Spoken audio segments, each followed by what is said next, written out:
அண்ணா ஞாபகம் வச்சுங்கோ, அசுரர்களுக்கும் அவர் தான் தகப்பனார், தேவர்களுக்கும் அவர் தான் தகப்பனார். அவருடைய 2 மனைவி, அதிதிக்கு பிறந்தவா தேவர்கள், திதிக்கு பிறந்தவா அசுரர்கள். இப்போ அதிதி போய் கணவனிடத்துல பிரார்த்திக்கிறா, எப்படியான தேவர்களை ரட்சித்து கொடுக்கணும்னு பயோவிரதத்தை அனுஷ்டிப்பாயின்னு ஒரு விரதம் சொல்றார். கணவன் தன் மனைவியான அதிதியை பார்த்து பயோவிரதம் அனுஷ்டிப்பாய், ஏதன்மே பகவான் பிருட்டா பிரஜாகாமஸ்ய பத்மஜா யதாஹதே பிரவக்ஷ்யாமி விரதம் கேசவதோஷணம் பால்குணஸ்ய அமலே பக்ஷே துவாதசாக.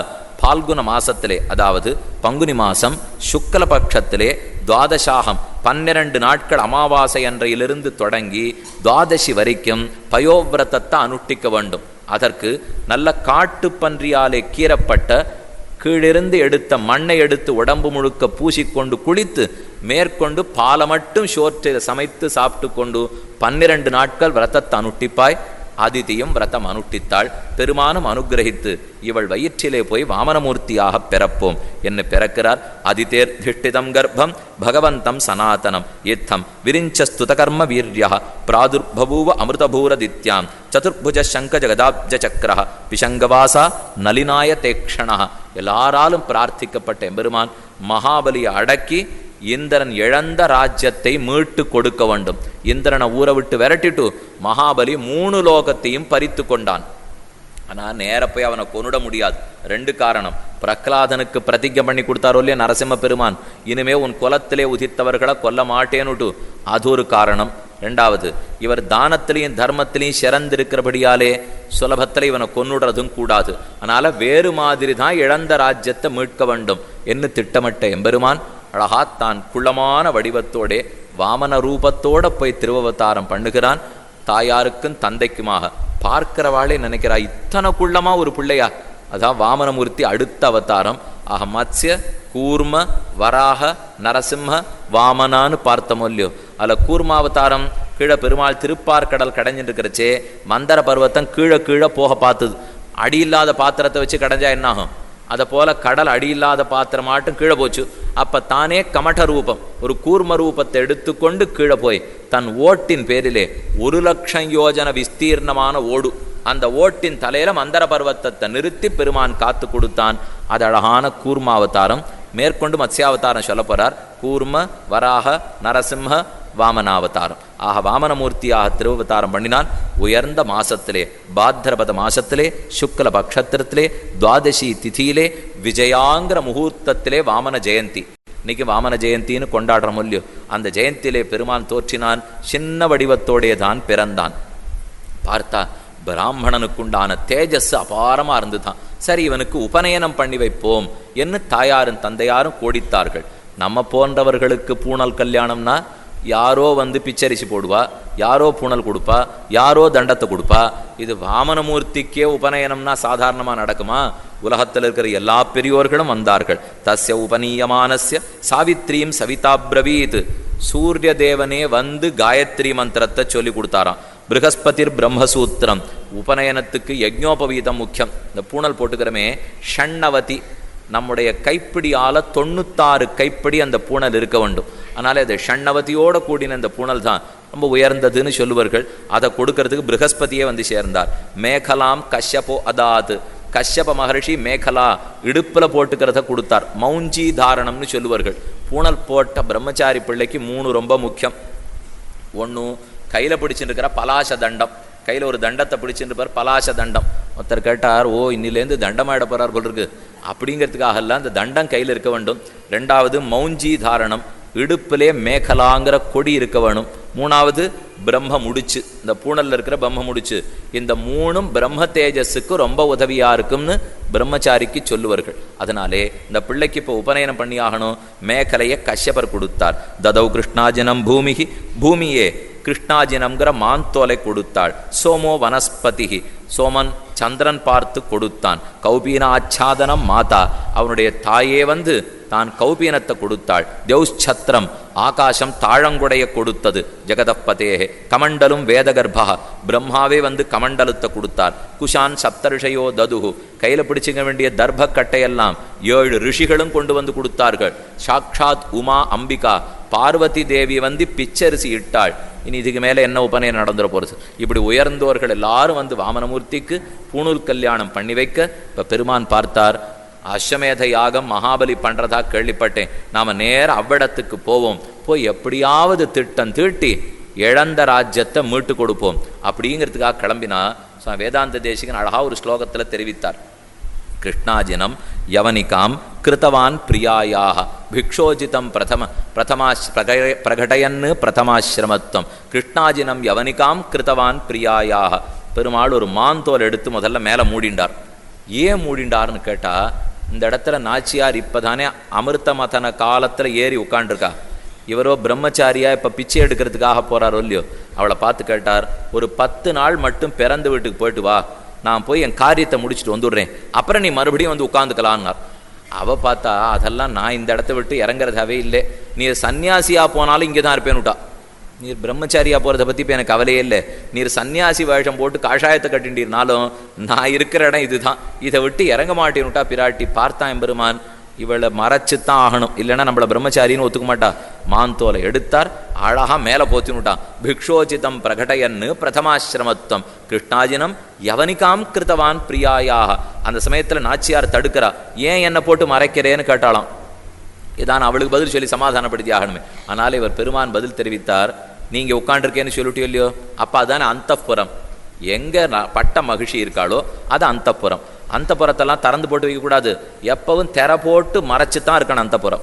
அதுக்கு தான் இந்த மாந்தோல் எடுத்து நான் மூடிண்டேன். நீ உட்காண்டிருக்கிற அந்தப்புறம்னுட்டே அதுக்கு மூடினேன்னா பேசுறதுக்கு அவளுக்கு வழி தெரியல, மறைச்சுட்டான் அங்கேயே பெருமான். சரின்னு நேர மகாபலியினுடைய யஜ்ஞவாட்டத்துக்கு போய் சேர்ந்தான். சின்ன வடிவத்தோடு எவ்வளவு குள்ளமாக இருந்திருப்பார். ஒருத்தர் வடிக்கையா சொன்னார், எத்தனை குள்ளம்ங்கிறதுக்கு அர்த்தம் சொல்லட்டுமா? உலகத்தில் நிறைய பேரை குள்ளர்கள்னு சொல்கிறோம் இல்லையோ, அந்த குள்ளர்கள்லாம் திரிவிக்ரமன்னு சொல்லலாம். அந்த அளவுக்கு இவன் குள்ளம். இவர் எத்தனை குள்ளமாக இருப்பார்னா, உலகத்துக்குள்ளர்களையே திரிவிக்ரமாவதாரம்னு சொல்லணும்னா இவர் எத்தனை குள்ளமாக இருந்திருக்கணும். இந்த குள்ளமான வடிவத்தோட போனான். மகாபலி சக்கரவர்த்தி பெரிய ஆசனத்தில் உட்காண்டிருக்கான், இவனோ இவ்வளவு குள்ளமாக இருக்கான். போனவன் சத்தம் போட்டு கூப்பிட்டான், மாவலி கூப்பிட்டான். அவன் திரும்பியே பார்க்கல. இந்த குள்ளம் கூப்பிட்டா அவனுக்கு எங்கான்னு காதில் கேட்க போகிறதோ. மேலும் போய் நின்னா முதல்ல பெரியோர்களை நன்னா கொண்டாடணும். நம்ம கேட்கறதுக்காகத்தானே போகிறோம், அதுக்கு தகுந்த மாதிரி ஒரு 10 ஸ்லோகமானு கொண்டாடினா தானே கொடுக்குற ராஜாவுக்கு ஆனந்தம் ஏற்பட்டு நன்னா கொடுப்பார். இந்த பிள்ளை ஒரு ஸ்லோகம் கூட கொண்டாடவே இல்லை, ஸ்தோத்திரமே பண்ணலை. போய் நின்றுட்டு எனக்கு 3 அடி மண்ணு வேணும்னு கேட்டால் 6க்கு தான் கண்டப்படும். ஏன் ஸ்தோத்திரமே பண்ணலேன்னார். தேசிகன் அங்கேயே அழகாக தெரிவித்தார், இவனுக்கு ஸ்தோத்திரம் வாய்ண்டு தான் பழக்கமே தவிர பண்ணி பழக்கமே கிடையாது இன்னி வரைக்கும். இவர் யாரை என்னைக்கு ஸ்தோத்திரம் பண்ணியிருக்கார்? எல்லாரும் இவரை ஸ்தோத்திரம் பண்ணித்தானே பழக்கம். அதனாலே போடக்கூடாத வேஷத்தை போட்டாலே நமக்கு சரியாக நடிக்க வராது. இந்த பெருமாளுக்கு இது போட தெரியாத வேஷம். கொடுத்து தான் அவருக்கு பழக்கம். வாங்கி பழக்கம் இல்லை, நீண்டிருந்து பழக்கம், குறுகி பழக்கம் இல்லை. நாச்சியார் சேவை சாதித்து பழக்கம், மறைத்து பழக்கம் இல்லை. இப்படியே இருக்கிற எம்பெருமான் தன்னை மாத்திண்டானோ இல்லையோ. இதுலேயும் தெரிஞ்சுக்க வேண்டியது, தன் அடியவர்களுக்கு சொத்தை மீட்டு கொடுக்க எத்தையும் செய்வன். நீண்டவன் குறுகினான், நித்திய கிரகஸ்தன் பிரம்மச்சாரியாக போனான். கொடுத்து கை நீண்டவன் கையேந்தி கொண்டு போனான். இதை விட தன்னை என்னான்னு குறைச்சிக்க முடியும் பெருமானாலே. குறைத்து யஜ்ஞவாட்டத்துக்கு போய் நின்னா மேலே இருக்கிறவனை பார்த்து கேட்கிறான். அவன் அப்பொழுதே சொல்லிட்டான், எத்யத் வடோவாஞ்சசி தத் பிரதீட்சமே தாம் அர்த்தினம் விப்ரசுதானு தர்க்கையே காங்காஞ்சனம் குணவத்து தாமமிருஷ்டம் ததான்னபேயமுத வா விப்ரகன்யாம் கிராமான் சமுந்தான் துரகான் கஜான் வா ரதான்ஸ்ததார்கத்தம சம்பிரதீட்ச. உனக்கு எது வேணுமோ கேளு. உனக்கு பெண்ணு வேணுமா, ஆனை வேணுமா, தங்கம் வேணுமா, நிலம் வேணுமா, கிராமம் வேணுமா, எதை கேட்டாலும் கொடுக்குறேன்னா ராஜா. இந்த பிள்ளை கீழேந்து மெதுவான குரல்ல கேட்குறான், பதானி 3 தைத்தேந்திர சம்மிதானி பதா மம. இந்த காலால் எனக்கு 3 அடி மண் வேணும் என்று யாச்சித்தான் எம்பெருமான். மேலேந்து கோபமா இறங்கி வந்தான் மகாபலி. பார்த்து, எங்கிட்ட போய் இதை கேட்டுட்டு இங்கேயானு வருவியோ? ஒருத்தர்கிட்ட கேட்குறோம்னா அவர் அவமரியாதைப்படுத்துகிறாப்புல போய் கேட்கக்கூடாது. ஒருத்தர் 10 லட்சம் கொடுக்கறதுக்கு தயாராக இருக்கார், அவ்வளோ பெரியவர்னு வச்சுப்போம். நான் போய் அவர்கிட்ட நின்று, சுவாமியால் ஒரு 5 ரூபாய் எனக்கு கொடுக்க முடியுமா அப்படின்னு கேட்டால் ஒரு கோபம், என்ன ஏதோ மரியாதை குறைவாக பேசுறதுக்காக வந்திருக்கான் போல் இருக்கு. பின்ன மகாபலி என் இடத்துல போய் எனக்கு 3 அடி மண்ணு கொடுன்னு கேட்டால், கற்பக விருட்சம் இருக்குது நம்ம முன்னாடி, அது முன்னாடி போய் நின்று எனக்கு முகத்தை தொடச்சிக்கிறதுக்கு ஒரு கைக்கூட்டை கிடைக்குமா அப்படின்னு ஆறான்னு கற்பக விருட்சத்துக்கிட்ட போய் கேட்பாளா? அசடு நாம மட்டுமல்ல, அதுக்கு வேற கோபம் வந்துடும், எங்கிட்ட வந்து இதை கேட்கறதுக்காக வந்தியான்னுட்டு. அப்படிதான் அங்கேருந்து கீழே இறங்கி வந்தான். அஹோ பிராமண தாயாத வாச்சஸ்தே விருத்த சம்மதாக, பிராமணனா பிறக்கிறதுக்கே லாயக்கு இல்லாதவனேன்னா மகாபலி கீழே வந்து அவன் பார்த்தான். என்ன தப்பு கண்டுபிடிச்சுட்டே? என் காயத்ரியில தப்பா, என் அனுஷ்டானத்துல தப்பா, என் தேஜஸ்ல தப்பா, என்ன தவறு கண்டுபிடித்தாயின்னு கேட்டான் கீழேந்து வாமனமூர்த்தி. அப்ப அவன் சொல்றான், மகாபலி, பிராமணன்னா நன்னா பேசி கறக்க தெரியணும், அதுவே உனக்கு தெரியலையே முதல்ல, அதனாலதான் உன்னை பிராமணனே இல்லைன்னா.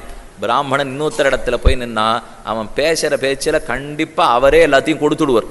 அந்த மாதிரி பேசணும் இல்லையோ, அதுவே தெரியல இந்த பிள்ளைக்கு, என்னமோ 3 அடி மண்ணு வேணும்னு அதுவும் இந்த காலால போய் கேட்கிறானே என்ன மகாபலி நினைக்க.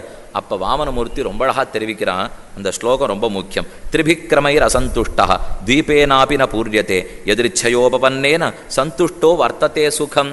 ஒரு பிராமணன் தன்னுடைய காலடியால 3 அடி மண் நிலத்தாலே சந்தோஷப்படாமல் போனால் அவனுக்கு மூவுலகத்தை கொடுத்தாலும் திருப்தி ஏற்படாது.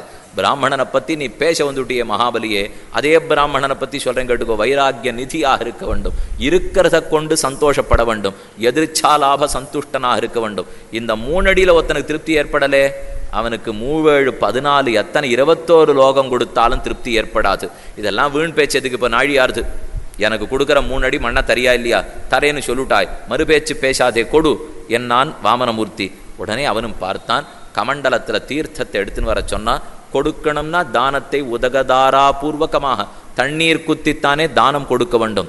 அந்த சமயத்துல தண்ணீரை குத்த போறச்சே கமண்டலு துவாரத்துல தீர்த்தம் விழணும். சுக்கராச்சாரியர் ஓடி வந்தார். ஏ மூடனே, ஏன் இந்த மாதிரி தப்பு பண்றாய்? வந்திருக்கிறது ஆறுன்னு தெரியாமல் அபச்சாரப்பட பார்க்கிறாய். பரம்பொருளே வந்து நிற்கிறான். கொடுத்தியோ உன் ராஜ்யம் அத்தனையும் வீணே போடும், கொடுக்காதே தடுத்தார் சுக்கராச்சாரியர். பார்த்தான் மகாபலி, இருக்கட்டுமே, வந்தது விஷ்ணுவாகவே இருக்கட்டும், கொடுத்த சொல் கொடுத்த சொல், அதை ஒரு நாளும் மகாபலி திரும்ப பெறமாட்டான். அப்படியே இருந்தாலும் அந்த பெருமான் கை தாழ்ந்திருக்கும், என் கை உயர்ந்திருக்கும். கொடுத்ததுனால போன போடுறதே, சொன்ன சொல்லை மகாபலி மீறமாட்டான்னு பேச வாமனனுக்கு பகு சந்தோஷம். இப்படிப்பட்டவனிடத்துல வாங்கிறது நாம் பண்ண பாக்கியம் தானா என்ன பெருமானே நினைக்கிற அளவுக்கு ஜலம் விழ போறது. சுக்கராச்சாரியர் ஒரு பூச்சி வடிவத்தை எடுத்துட்டார், நேர உள்ள போய் ஓட்டை அடைச்சுனுட்டார், ஜலம் விழ மாட்டேங்கிறது. பார்த்தான் வாமனன், இவர் என்ன அவரே கொடுக்கறதா இருந்தாலும் இவர் விட மாட்டார் போல் இருக்கு. இப்போ எப்படியானு வாங்கணுங்கிறதுக்காக இடுப்பில் தர்ப்பம் வச்சுட்டு பரவாயில்ல, பிராமண பிள்ளை தானே, அதனால அந்த தர்ப்பத்தை எடுத்தார். அந்த துவாரத்துக்குள்ள விட்டு ஒரு கிளற சுக்கராச்சாரியர் ஒரு கண்ணு பட்டு போய் வெளியில வந்து விழுந்தார். சுக்கிரன் கண்ணை துரும்பால் கிளறிய மின்னுமுடியனே அச்சோ அச்சோன்னு ஆழ்வார் தெரிவித்தாரோ இல்லையோ. சுக்கிரன் கண்ணை துரும்பால் கிளறிய சக்கர கையனே அச்சோ அச்சோன்னு பாசுரம். பெரியாழ்வார் அச்சோ பாடல்னு 10 பாடினார். அவர் இந்த கண்ணனை அனுபவிச்சிருக்கிறத பார்த்தோம்னா நமக்கு தனியாக 30 நாள் வேணும். கிருஷ்ணானுபவம் பெரியாழ்வார் எப்படி பண்ணுறாருங்கிறது தெரிஞ்சுக்கிறதுக்குள்ளே ஒரு பருவத்துக்கும் 10 பாசுரமாக கண்ணனை தொட்டிலிட்டதுலேருந்து தொடங்கி அவன் பிறந்ததுலேருந்து திருக்கல்யாணம் வரைக்கும் எத்தனை பாசுரம் பாடினார். இந்த தர்ப்பத்தை எடுத்தார், கிளறினா, பட்ட உடனே வெளியில் விழுந்தது. ஆழ்வார் பாட்டில் என்ன சொல்லியிருக்கார்? சுக்கிரன் கண்ணை துரும்பால் கிளறிய சக்கர கையனே அச்சோ அச்சோ. சக்கரக்கை வாமனமூர்த்திக்கு எங்கேருந்து வந்தது? இப்போ பெரியாழ்வார் வாமனனை பற்றித்தானே சக்கர கையனேன்னு சொல்றார். இவர் தான் பிராமண பிள்ளையா போயிருக்காரு. ஏது சக்கர கை இப்போ வாமனனுக்குன்னா, பெருமான் எத்தை தான் ஆயுதமாக பயன்படுத்தினாலும் அது சக்கராயுதத்தினுடைய அம்சமாகத்தான் இருக்கும். தர்ப்பத்தை வச்சு கிளறினாலும் அது சக்கரம்தான், நகத்தால கிழித்தாலும் அது சக்கரம்தான். அதே போல அவர் எதை படுக்கையா பயன்படுத்தினாலும் அது ஆதிசேஷன் அம்சம்தான். அவர் எதை வாகனமா பயன்படுத்தினாலும் அது கருடனுடைய அம்சம்தான். துரும்பால் கிளறிய சக்கர கையனே அச்சோ அச்சோ. வந்து சுக்கராச்சாரியர் வெளியில் விழுந்தார், ஜலம் கீழே விழுந்தது. அந்த தண்ணீர் சிலீர்னு இவன் உள்ளங்கையில் பட்டது தான் தாமதம். ஒன்மிதியில் புனருருவி ஒரு கால் நிற்ப ஒரு காலும் காமரிசீர் அவனுள்ள தென்மதியும் கடந்த அண்டமீது போகி மேல தன்மதியின் கதிரவனும் தவிர ஓடி தாரகையின் புறந்தடவி அப்பால் மிக்கு கிடு கிடு கிடு கிடுன்னு வளர ஆரம்பித்தான் எம்பெருமான். ஆழியழ சங்கும் வில்லுமெழ திச வாழியழ தண்டும் வாழுமெழ அண்டம் மோழையழ முடி பாதமெழ அப்பன் ஊழியழ உலகம் கொண்ட ஊனே. கிடுகிடுன்னு பெருமான் வளர்ந்தான். வலது திருவடியாலே கீழ்லோகத்தை எல்லாம் அளந்தான், இடது திருவடியாலே மேல் லோகம் முழுவதையும் அளந்தான். வேகமா ஓட ஆரம்பிக்கிறது தீட்டி. இந்த திருவடி சூரியனை தாண்டித்து, சந்திரமண்டலத்தை தாண்டித்து, நட்சத்திர மண்டலத்தை தாண்டித்து, குலபர்வதம் வரைக்கும் மேல நீண்டு போய் பிரம்மாவனுடைய சத்தியலோகம் 7வது லோகத்துல நுழைஞ்சு கொடுத்து திருவடி. கீழே இந்த பக்கம்லாம் அளந்து முடிச்சாச்சு, அந்த பக்கம்லாம் அளந்தாடுத்து. ஒருத்தர் வேடிக்கையா கேட்டார், மகாபலிக்கு இப்போ ராஜ்யம் போட போற சொல்லியும், ஏன் படுத்து ராஜ்யம் மகாபலிக்கு? ஆச்சாரியன் சொன்ன சொல்படி கேட்கல.